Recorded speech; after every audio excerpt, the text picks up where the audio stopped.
Hello मेरे प्यारे बच्चों, स्वागत है एमके सर इंस्पिरेशन के एक और बेहतर वीडियो में। सो माय डियर स्टूडेंट, आज आपके बीच में हम सामान्य हिंदी के पेपर को लेकर के आए हैं और आपको बता दें बच्चों 2023 में हूबहू यही पेपर आएगा, बस थोड़ा चीज़ें बदली होंगी। और आपको बता दें बच्चों पेपर सेम पैटर्न का होगा। यहाँ पर आपको नाम लिखना होता है और बहुत सारे बच्चे पूछ रहे थे कि सर ये क्या है, इसका मतलब क्या है। देखिए बच्चों, ये है सेट नंबर जो आपको फिलिंग करने के लिए मिलती है कॉपी, और जो आपको दी जाएगी वहां पर ये सारी चीजें भी मेंशन करनी होती हैं। वो आपके क्लास टीचर, जो भी आपके क्लासरूम में टीचर होंगे, आपको बता देंगे। तो ये सेट नंबर होता है, ठीक है ना। तो यही पेपर बच्चों आप फाइनल मान के चलिए, और 2022 का ही ये पेपर आया हुआ है, ठीक है ना। और समय बच्चों 3 घंटे 15 मिनट होंगे और 15 मिनट आप इत्मीनान से पेपर पढ़ लेना, ताकि आपका जो आपके माइंड का प्रेशर हो बच्चों वो थोड़ा रिलीज हो जाए, कम हो जाए। चलिए, यहाँ पर इंस्ट्रक्शन दिए रहेंगे कि भाई 15 मिनट परीक्षार्थियों को प्रश्न पत्र पढ़ने के लिए निर्धारित हैं, और इसमें बच्चों 2 खंड होंगे, ठीक है ना। ये चीज़ हमने बहुत अच्छी तरह से आपको एक वीडियो में समझाया है।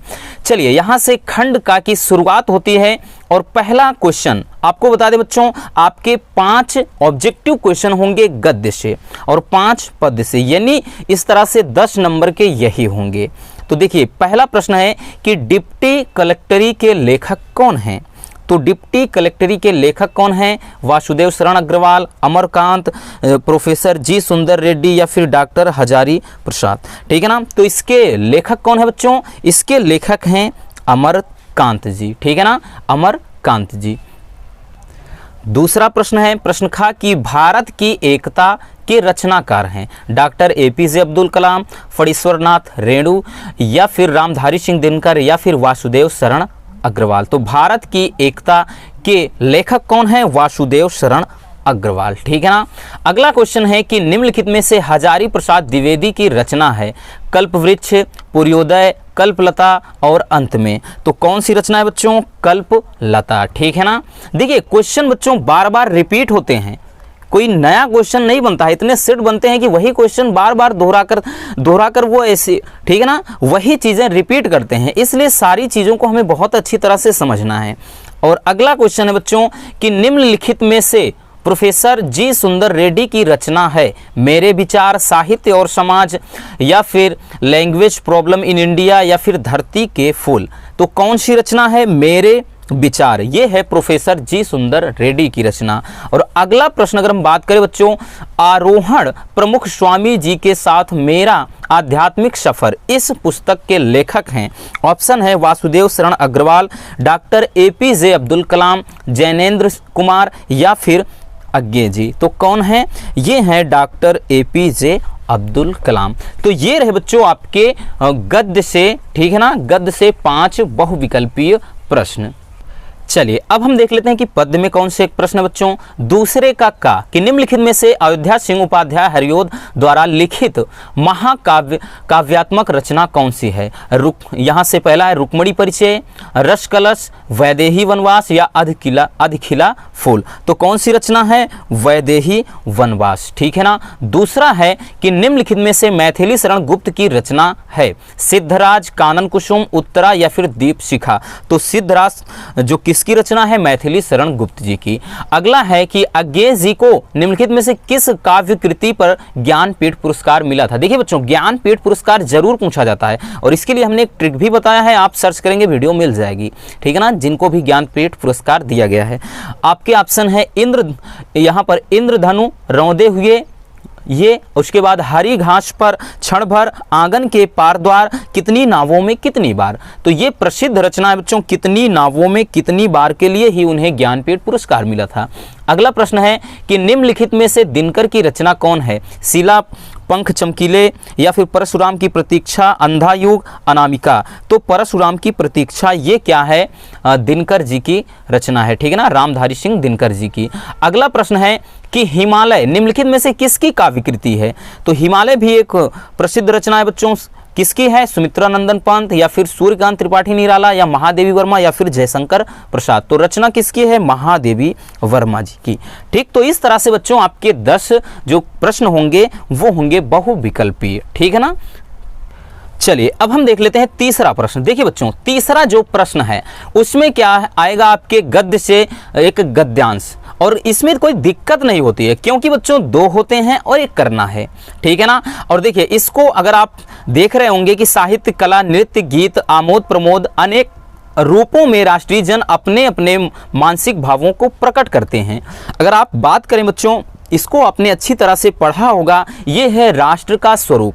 हमने एक वीडियो में बताया था, ये मोस्ट इंपॉर्टेंट है बच्चों, ये चैप्टर ही मोस्ट इंपॉर्टेंट है, राष्ट्र का स्वरूप। क्योंकि राष्ट्र के स्वरूप में अगर हम बात करें तो अब की बार जितने भी 5 से 7 सेट बने थे सभी सेट में आया था, और यही वाला जो गद्यांश है ये भी 2 सेट में आया था, ठीक। तो इसको आपको अच्छे से पढ़ना है बच्चों, हमने कई बार इसको अच्छे से समझा दिया कि कैसे करना है, और इससे संबंधित आपके 5 प्रश्न होंगे और प्रत्येक क्वेश्चन देखिए आपको 2 नंबर देगा। इस तरह से 10 नंबर का गद्यांश होगा। देखिए आप इसको एक बार अच्छे से पढ़ लेंगे तो प्रश्न दिया है कि राष्ट्रीय जन अपने अपने मानसिक भावों को किन रूपों में प्रकट करते हैं। तो दिया है कि यहाँ साहित्य, कला, नृत्य, गीत, आमोद प्रमोद अनेक रूपों में राष्ट्रीय जन अपने अपने मानसिक भावों को प्रकट करते हैं। मिल गया ना आंसर। दूसरा है कि संस्कृति के आनंद पक्ष को कौन स्वीकार करता है। तो संस्कृति के आनंद पक्ष, देखिए आनंद पक्ष यहाँ पर लिखा है, तो जो व्यक्ति सहृदय है वही क्या करता है, प्रत्येक संस्कृति के आनंद पक्ष को स्वीकार करता है। मिल गया आपको आंसर। अगला है कि मानसिक और स्वास्थ्यकर शब्दों के अर्थ लिखिए। मानसिक का मतलब है बच्चों से मनोवैज्ञानिक या फिर मस्तिष्क से संबंधित, और स्वास्थ्यकर का मतलब क्या है, स्वस्थ, मतलब जिसको कहते हैं हम एकदम स्वस्थ है, ठीक है ना, निरोगित। तो ये चीज होता है। और उसके बाद एक आता है कि रेखांकित अंश की व्याख्या कीजिए। तो रेखांकित अंश का ये चीज, ठीक है, आपको व्याख्या अगर नहीं पता है बच्चों तो इसी में थोड़ा बदलाव कर दीजिए बस, कि जैसे लिखा है कि यद्यपि बाह्य रूप की दृष्टि से संस्कृति के ये बाहरी लक्षण अनेक मतलब दिखाई पड़ते हैं, तो यही चीज लिख दीजिए कि अगर हम बाहर से देखें तो संस्कृत के ये जो लक्षण आपको दिख रहे हैं इतना, ठीक, ये क्या है, अनेक रूपों में प्रकट होते हैं, लेकिन अंदर से अगर हम इन्हीं भावों को देखें तो इनमें एक रूपता दिखाई पड़ती है। तो इस तरह से आप बनाकर लिख दीजिए। और एक होगा बच्चों गद्यांश के पाठ का शीर्षक और उसके लेखक का नाम, ठीक है ना। तो ये जो आपको पता है कि चैप्टर का नाम क्या है, यानी शीर्षक का नाम लिख दीजिए, राष्ट्र का स्वरूप, और उसके लेखक कौन है, वासुदेव शरण अग्रवाल, इस तरह से। और अथवा में बच्चों यहाँ पर एक और आपका गद्यांश दिया रहेगा, लेकिन दोनों में हमें केवल एक करना है, ठीक है ना। चलिए अब हम देख लेते हैं कि चौथा प्रश्न कैसा होगा, क्योंकि बच्चों ये जो प्रश्न है ये इसके पहले जो हमने बताया इस वाले, ठीक है ना, ये जो अथवा वाला था इसके प्रश्न हैं, तो दोनों में कोई केवल एक ही करना है, ठीक। और चौथे में क्या होगा बच्चों, पद्यांश। इसमें भी आपका एक ये पद्यांश दिया रहेगा और इससे संबंधित 5 प्रश्न होंगे, और प्रत्येक क्या है 2 नंबर का। इस तरह से बच्चों 10 नंबर, गद्यांश और पद्यांश दोनों मिलाकर के आपको 20 नंबर दे करके जाएंगे। देखिए यहाँ से क्या है, और देखिए हमने बताया था बच्चों कि कौन सा चैप्टर सबसे ज़्यादा महत्वपूर्ण है। अभी अगर आपने नहीं देखा तो डिस्क्रिप्शन में है, वीडियो देख लीजिए, ठीक है ना। देखिए इसमें क्या है कि कहते आते थे यही अभी नरदेही, माता ना कुमाता, पुत्र कुपुत्र भले ही, अब कहें सभी या हाय विरुद्ध विधाता, है पुत्र पुत्र ही रहे कुमाता माता, ठीक। तो ये आप पढ़ेंगे अच्छे से, ठीक है ना। अगर हम बात करें बच्चों ये किसमें, कैकेयी का अनुताप, कैकेयी का अनुताप पाठ से है, आपने पढ़ा होगा तो आपको अच्छी तरह से ये पता होगा। और इसमें प्रश्न देखिए बच्चों क्या होंगे, कि जैसे प्रश्न दिया है कि नरदेही अभी तक क्या कहते आ रहे थे, तो भाई नरदेही अभी तक क्या कह रहे थे कि माता ना कुमाता, पुत्र कुपुत्र भले ही, कि माता कुमाता नहीं हो सकती, पुत्र भले ही कुपुत्र हो जाए, हो गया।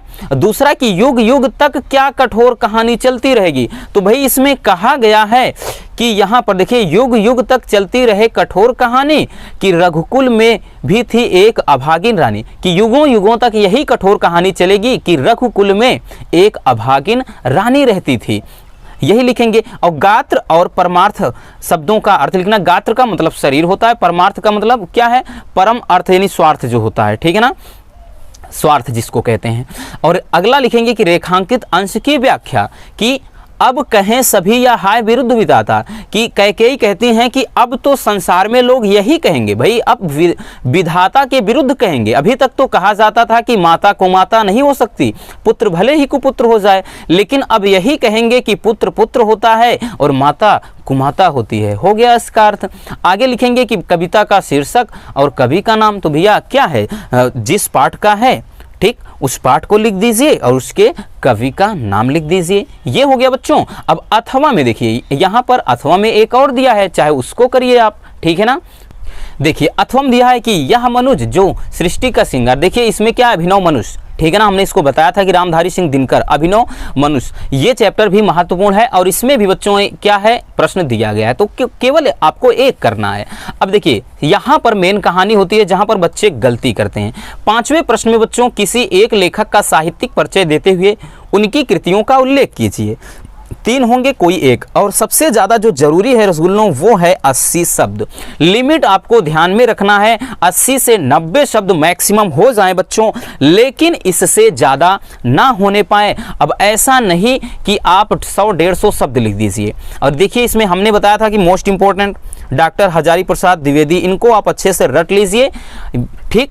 और आपको कम से कम 2 तो रटना ही है, कम से कम, ठीक। तो इसी तरह बच्चों ये गद्यांश में हो गया 5 नंबर का, और दूसरा आपका पद्य में से, एक गद्य में से और दूसरा पद्य में से दिया है। इनमें भी कोई एक आपको करना है, इसमें भी आपको शब्द संख्या ध्यान में रखना, ये बहुत ज़रूरी है बच्चों, यही बाद में आपका समय बचाता है, ठीक है ना। अगर ज़्यादा लिखने का प्रयास करेंगे तो आपके बहुत सारे क्वेश्चन छूट जाएंगे, ठीक।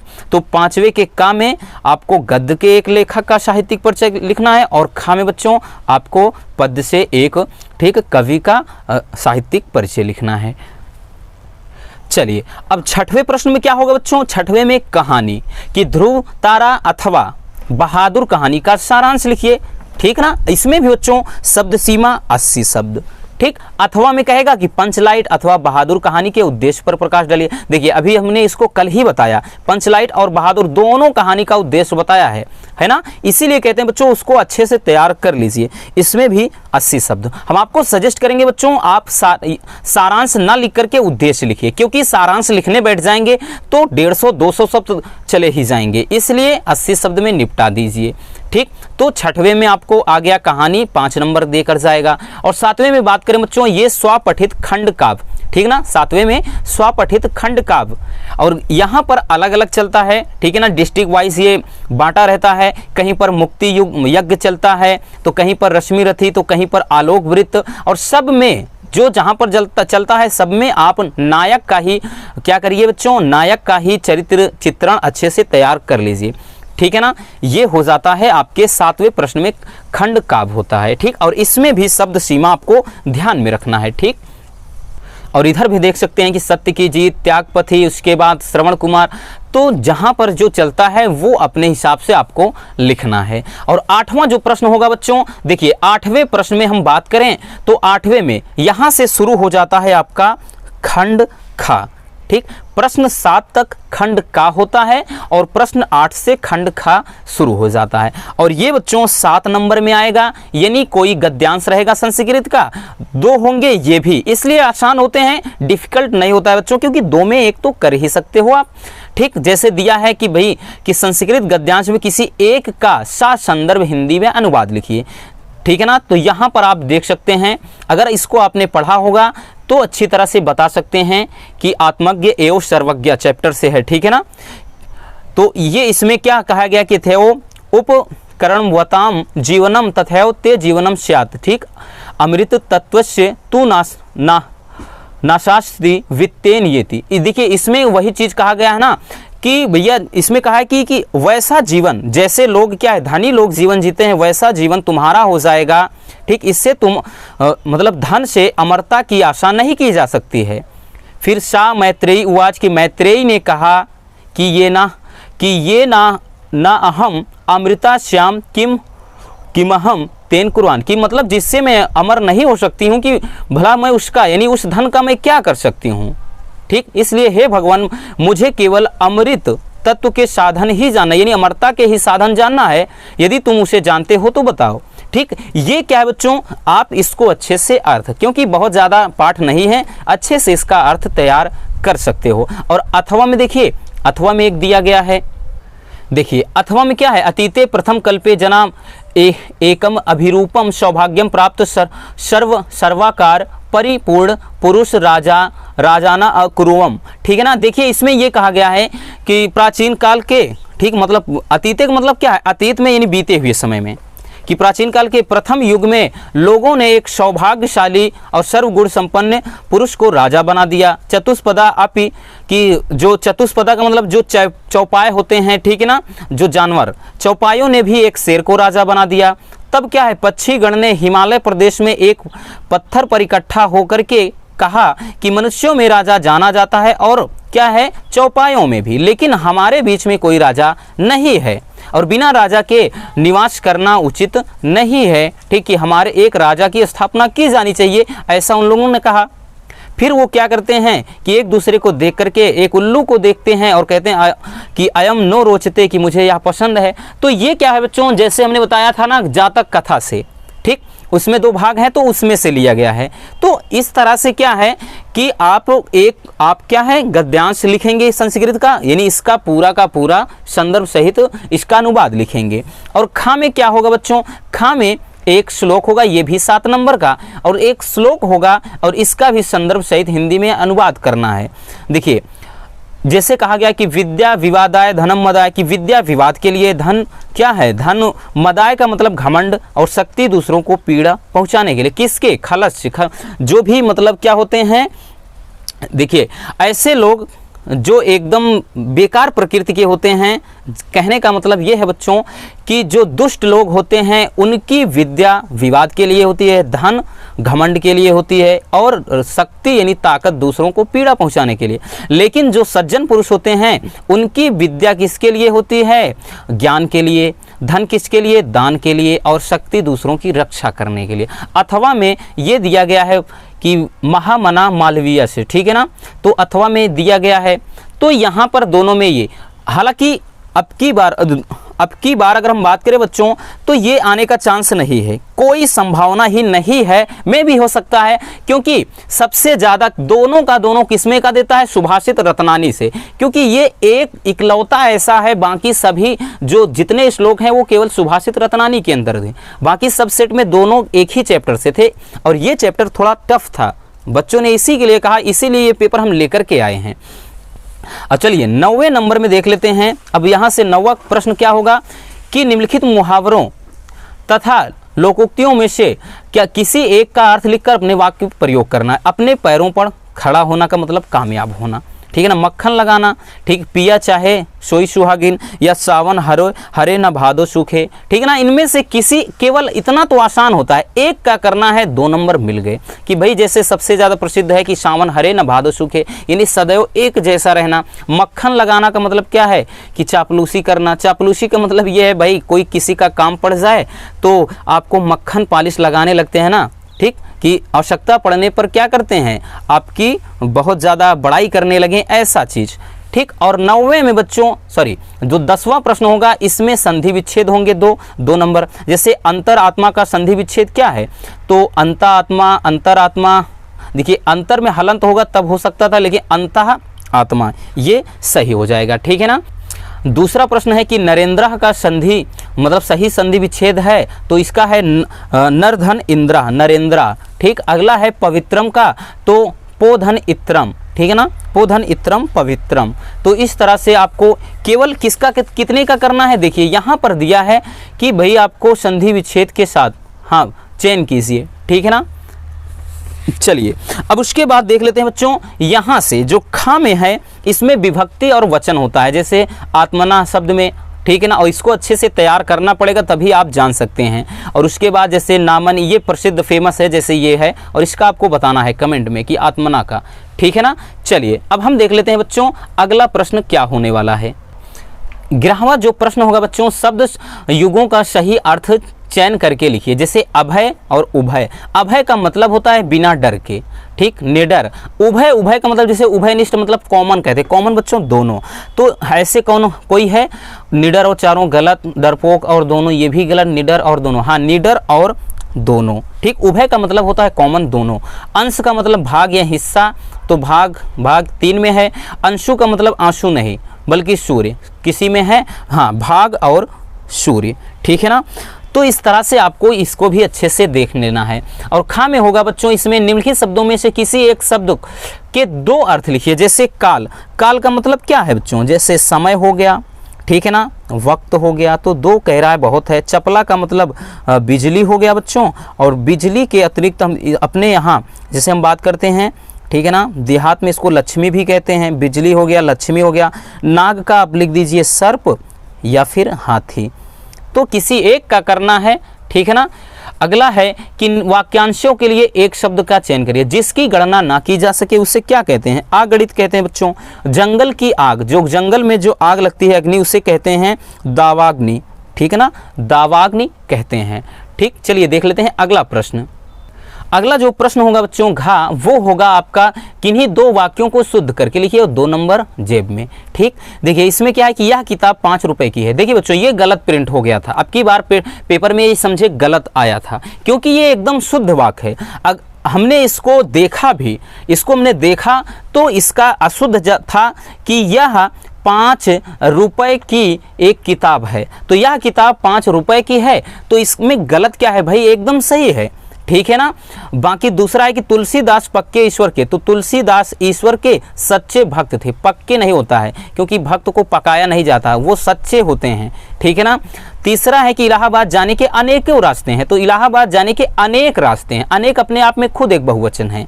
जैसे आप पधार कर हमें अनुग्रहित करें, तो आप पधार करके हमको क्या करें, अनुग्रहित करें, ठीक है ना। हमें है तो हमको अनुग्रहित करें, ठीक। तो इस तरह से आपको शब्द शुद्ध करना है, केवल और केवल 2 करना है, 2 नंबर मिल गए।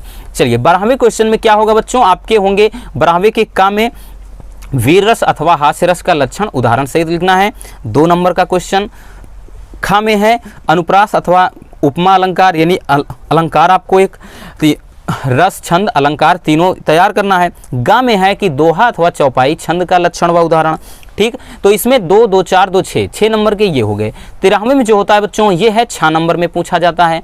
इसमें विद्यालय के प्रबंध के नाम प्रवक्ता पद, देखिए हमने बताया था, ठीक है ना, लिपिक पद हेतु आवेदन पत्र हमेशा आता है। और दूसरा है होजरी की दुकान। होजरी का मतलब जैसे बच्चों क्या है, कपड़े का दुकान है, कोई खिलौने वगैरह हो तो उसको होजरी कहते हैं। होजरी की दुकान के लिए बैंक शाखा प्रबंधक को क्या करना है, ऋण प्राप्ति के लिए एक आवेदन पत्र लिखना है।